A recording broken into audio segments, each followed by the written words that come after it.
Welcome to Vision 2.0. Today I am going to discuss regarding differing stand within the movement. तो इस शीर्षक का मतलब है डिफरेंट स्टैंड एक मूवमेंट के अंदर। कहने का मतलब है द नॉन कॉपरेशन एंड खिलाफत मूवमेंट बिगिन इन जनवरी 1921। जो नॉन कॉपरेशन मूवमेंट और खिलाफत मूवमेंट था वो जनवरी 1921 में इसकी शुरुआत हुई थी। तो ये जो दो मूवमेंट है जिसका नाम है नॉन कॉपरेशन मूवमेंट, जिसको हिंदी में बोलते हैं असहयोग आंदोलन, और खिलाफत मूवमेंट है, इन दोनों में कौन कौन से ग्रुप, समाज के, सोसाइटी के कौन कौन से ग्रुप पार्टिसिपेट किए, इसके बारे में, इस पूरे पैराग्राफ के बारे में आपको पढ़ना है। बोलता है various social group and participate in this movement. Society के बहुत सारे जो अलग अलग ग्रुप्स हैं वो पार्टिसिपेट करते हैं अपने अलग अलग एस्पिरेशन यानी महत्वाकांक्षा के साथ। बोलता है each with its on specific aspiration. सबका अपना अपना एस्पिरेशन, महत्वाकांक्षा होता है, ऑब्जेक्टिव होता है पार्टिसिपेट करने का। जैसे एक एग्जांपल लेते हैं कि सोसाइटी के जैसे पीजेंट हो गए, इंडस्ट्रियलिस्ट हो गए, आर्टिसंस हो गए, ट्राइबल्स हो गए, ये सब क्या अलग अलग सोसाइटी के ग्रुप्स हैं, है ना। वेरियस सोशल ग्रुप पार्टिसिपेटेड, कहने तो ये सारे ग्रुप्स हैं। तो सबका सबने नॉन कॉपरेशन और खिलाफत में पार्टिसिपेट तो करा, लेकिन सबका एस्पिरेशन अलग अलग था। कैसे?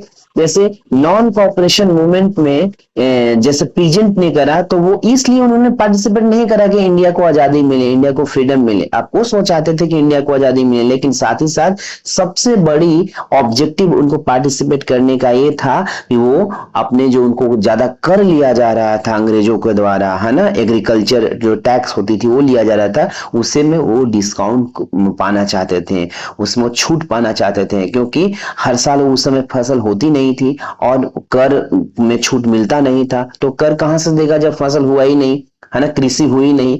इसीलिए इन दैट टाइम पीरियड में किसानों को ऐसी कंडीशन आ गई थी कि वो कर को, टैक्स को चुका नहीं सकते थे, इसलिए वो छूट चाहते थे, जबकि अंग्रेज छूट देना और डिस्काउंट देना नहीं चाहते थे। इसलिए पीजेंट जो वर्ग थी, ग्रुप थी, वो बहुत गुस्से में थी, अंग्री था उनमें, अंग्रीपन था, और वो मौका मिलते ही नॉन कॉपरेशन मूवमेंट में पार्टिसिपेट करती है। इसी तरह जितने भी ग्रुप हैं सबकी अपनी अपनी एस्पिरेशन होता है, पार्टिसिपेट करने का ऑब्जेक्टिव होता है, महत्वाकांक्षा होता है ना। इसी तरह चलते हैं नेक्स्ट पैराग्राफ में, देखते हैं नेक्स्ट पैराग्राफ के जो नेम है the movement in the town. It means अब तक हमने जो मूवमेंट के बारे में देखा, नॉन कॉपरेशन मूवमेंट, असहयोग आंदोलन, उसको टाउन यानी शहरों में कैसे चलाया गया, शहरों में कौन कौन से ग्रुप ने पार्टिसिपेट करा, इसके बारे में इस पूरे पैराग्राफ में आपको पढ़ना है। चलिए देखते हैं। The movement stand with middle class participation in the cities and thousand of the student left government control school and college and headmaster teacher resign and lawyer give up the legal practice. कहने का मतलब है कि जितने भी आपको cities में जो मिडिल क्लास के जो लोग थे उन्होंने सबसे पहले पार्टिसिपेट करा, और थाउजेंड ऑफ द स्टूडेंट जो मिडिल क्लास से रिलेटेड है, और जो वैसे स्कूल में जो पढ़ने वाले जो लोग थे, स्टूडेंट थे, छात्र थे, जो कि गवर्नमेंट कंट्रोल स्कूल था, तो ऐसे स्कूल को वो स्किप कर दिए, छोड़ दिए, और इंडियन द्वारा बनाए गए स्कूलों में, विद्यापीठ जैसे टाइप्स वाले स्कूलों में पढ़ने के लिए वो दाखिला लिए, या तो ऐसे स्कूलों को छोड़कर वो मूवमेंट में पार्टिसिपेट किए। इसी तरह कॉलेज के जो छात्र थे वो भी छोड़ दिए, हेड मास्टर, मास्टर, टीचर सब रिजाइन दे देते हैं और महात्मा गांधी को सहयोग करते हैं और पार्टिसिपेट करते हैं मूवमेंट। जो लॉयर थे वो भी अपना लीगल जो उनका प्रैक्टिस था, वकालत छोड़ दिया और महात्मा गांधी के साथ हो गए। तो कहने का मतलब है, हमने बताया था नॉन कॉपरेशन मूवमेंट का अर्थ क्या होता है। नॉन कॉपरेशन, कॉपरेशन मतलब सहयोग, नॉन मतलब नहीं, सहयोग नहीं करो। तो आप किसी तरह भी, चाहे टीचर हैं या फिर आप लॉयर हैं, किसी ना किसी तरह तो आप सहयोग ही तो कर रहे हैं ना अपनी सर्विस देकर और ब्रिटिश गवर्नमेंट को। तो महात्मा गांधी यही तो कहना चाहते हैं कि आप सर्विस नहीं दीजिए, उनको सहयोग नहीं कीजिए, खुद उनको मजबूरन यहाँ से छोड़कर जाना पड़ेगा आपको।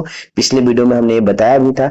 तो इस तरह से इस मूवमेंट में सारे जो लोग थे, जो वैसे काम जो कि अंग्रेज गवर्नमेंट से किसी न किसी तरह लिंक है, संबंधित है, तो उसे छोड़ दिया गया, उसे सर्विस को छोड़ दिया गया और मूवमेंट में पार्टिसिपेट किया गया।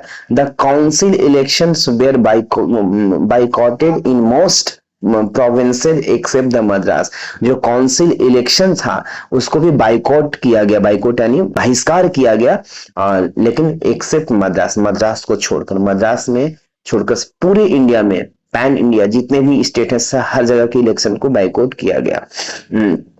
आगे देखते हैं, the effect of the non cooperation movement on the economic front were more dramatic.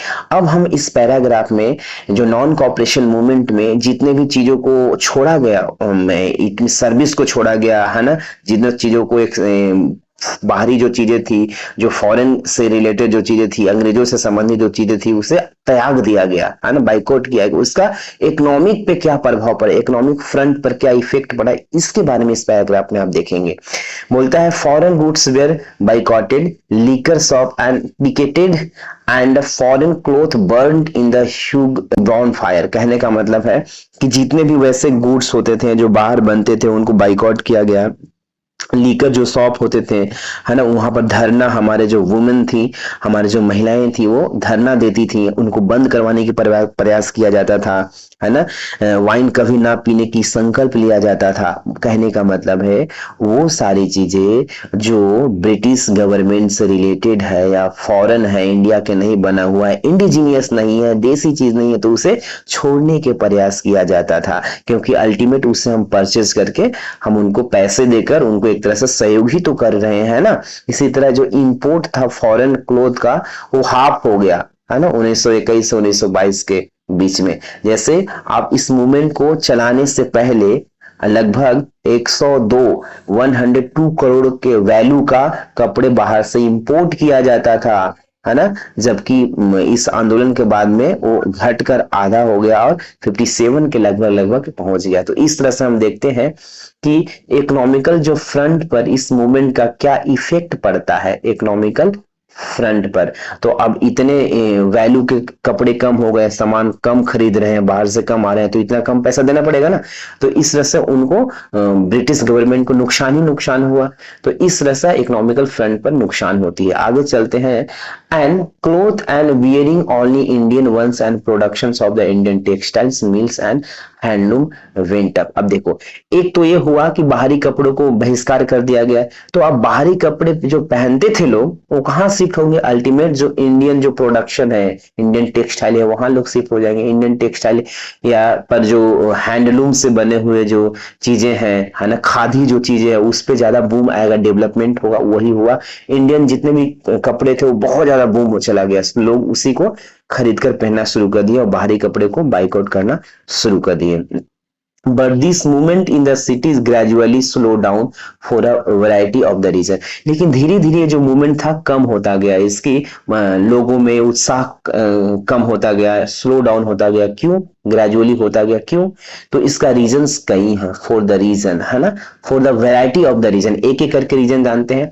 पहला देखते हैं, जैसे अभी रीजन नंबर फर्स्ट अभी हमने बताया जस्ट कि बाहरी कपड़ों को त्यागा गया और जो इंडियन कपड़े खादी है उसको लोग पहनने के लिए पहनना शुरू किए।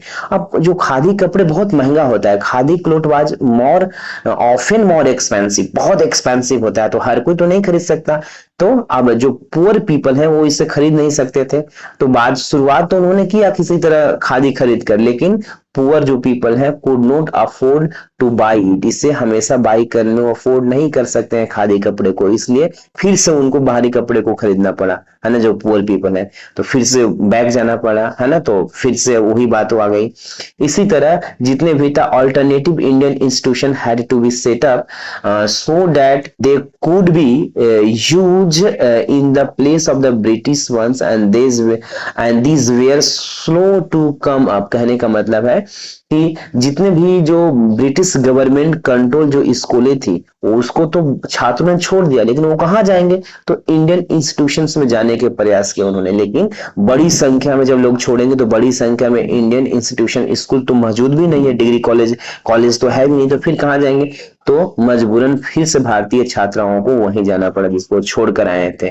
तो कहने का मतलब है अल्टीमेट हम जिसके लिए मूवमेंट चलाया गया था वो फिर से सब चीजें होने लगा, क्योंकि हमारे पास ऑल्टरनेटिव विकल्प उसका है ही नहीं था। तो इस तरह से कहने का मतलब ये सारे रीजन था जो कि इस मूवमेंट को, असहयोग आंदोलन को शुरुआत में तो बहुत बूम किया, लेकिन बाद में फिर वहीं पर पहुंचा दिया। बाद में इन सब रीजंस के कारण वो धीरे धीरे स्लो डाउन होता गया, है ना। आगे चलते हैं कि slow to come up and so student and teachers began trickling back to government. फिर से वो हर जगह लोग बैक कर रहे थे, जैसे जो लॉयर थे वो फिर से वो कोर्ट, ब्रिटिश कोर्ट को ज्वाइन कर लिए, प्रैक्टिस करना शुरू कर दिए, क्योंकि ऑल्टरनेटिव उनको भी पैसा कमाना है, अपना फैमिली चलाना है, घर चलाना है, तो कहां से जाएंगे, तो अल्टीमेटली उनको बैक आना पड़ा। तो इस तरह से हम कह सकते हैं कि ये जो मूवमेंट था, नॉन कॉपरेशन मूवमेंट, जो कि शहरों में चलाई गई थी, है ना, सिटी में चलाई गई थी, उनमें मिडिल क्लास लोगों ने बढ़ चढ़ के पार्टिसिपेट तो करा,